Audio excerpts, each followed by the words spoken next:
이 1심이긴 하지만요, 이재명 대표 형량에 관심이 모아지는 이유, 내일 1심 선고에 따라서는 정치권이 크게 요동칠 여지가 있기 때문이다, 이런 말들이 나오는데 화면 한번 살펴보시죠.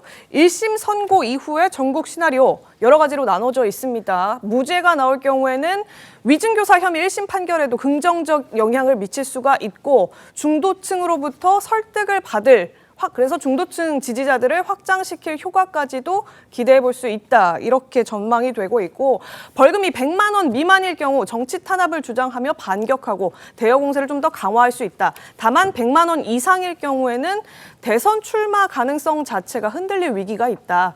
당내에서도 대표직으로서의 리더십에 상처를 입게 되고 비명계 권력구도 재편을 시도하게 될 가능성이 있다. 이를테면 김경수, 김동연 이런 외곽지대에 있는 비명계 인사들로부터 리더십을 타격받게 될 수 있다. 공격받게 될 수 있다. 이런 취지고요. 금고형 이상이 나올 때는 2심에 당장 불리해지고 당심이 동요하고 찐 친명 이외에는 돌아서게 될 가능성도 있다. 당 장악에 어려움을 겪을 수 있다. 이런 취지의 시나리오 등등이 나오고 있는 상황입니다.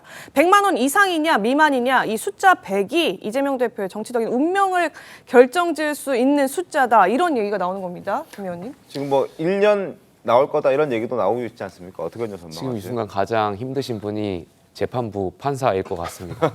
물론 재판부는 양심에 따라서 판결을 하겠지만 판사도 사람이다 보니까 지금 여러 가지 정치적인 상황에 대한 압박감을 좀 느끼실 수 있을 것 같아요. 가령 민주당에서 지난 주말부터 계속해서 무죄 서명을 100만인가요? 1000만 명 그 서명을 받고 있기도 하고요. 또 7인의 어벤져스라고 또 구성을 해가지고 법원을 또 압박할 것 같은 그런 느낌도 주고요. 법원도 이제 국회 감시를 받다 보니까 아마 판사분들도 이 판단이 이 앞으로의 법원의 국회의 압박으로 또 이어질 수 있기 때문에 그러한 여러 가지 또 상황들을 고려하지 않을 수가 없을 거라고 생각돼요. 네. 그래서 그런 것들 좀 고민될 것 같고, 그래서 저는 당부드리고 싶은 것이 이재명 대표를 포함해서 민주당 국회의원분들 또 당원분들께서 재판부에 대한 압박을 좀 멈춰달라는 말씀 꼭 드리고 싶습니다. 뭐 멈출 생각이 없지 않습니까? 지금 분위기를 봤을 때는. 뭐 이번 주 주말에도 또 예고가 되어 있고 16일에 바로 예. 이제 집회한다고 하니까. 근데 그것도 약간 좀 웃긴다는 생각이 드는 게, 무죄를 그렇게 확신한다면 15일 선고 이후에 16일 재판 안 해도 괜찮은 거 아닌가요? 무죄인데 왜 집회 시위를 하죠? 일단 먼저 판사님의 판결문 이미 써져 있다라고 말씀드리고요. 네. 아마 이제 그런 거잖아요. 야당 대표가 굉장한 수사를 오랫동안 받고 재판을 받고 있고, 그래서 지지자 입장에서 보면 억울하다라고 하는 측면에서 뭐 집회를 한다라고 보고요.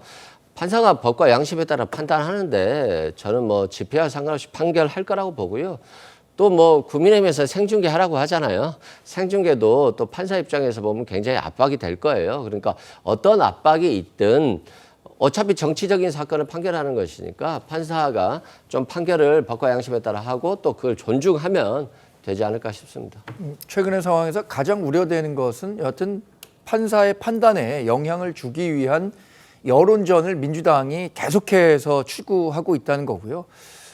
또 하나 말씀드리자면은 16일에 있는 집회, 15일에 이제 어떤 결과가 나오더라도 저는 민주당 대표인 이재명 대표가 본인의 결과와 관련해서 사법부의 판결이 나왔을 때 이거 존중해야 된다라는 메시지들을 지지자들에게 줘야 한다고 생각합니다. 이재명 대표 지금 대통령 되겠다는 분 아니겠습니까? 그런데 지금 사법부의 판단이 비록 1심이지만 뭘 항고하거나 대법원 판결까지 기다리고 한 것은 이제 이재명 대표의 권리죠. 그러나 1심 판결에 대해서 정치적 메시지를 더 씌우고 이걸 이제 사법부를 압박할 수 있는 여론을 더 고조시킬 수 있는 도구로 삼으려고 해서는 안 된다고 생각하거든요. 그러니까 내일도 뭐 5천 명 정도가 서초동 앞에서 집회를 신고했다고 하는데, 이런 식의 태도가 오히려 사법부에는 훨씬 더 좋지 않은 메시지를 줄 것이라고 확신하고 있습니다. 네, 알겠습니다.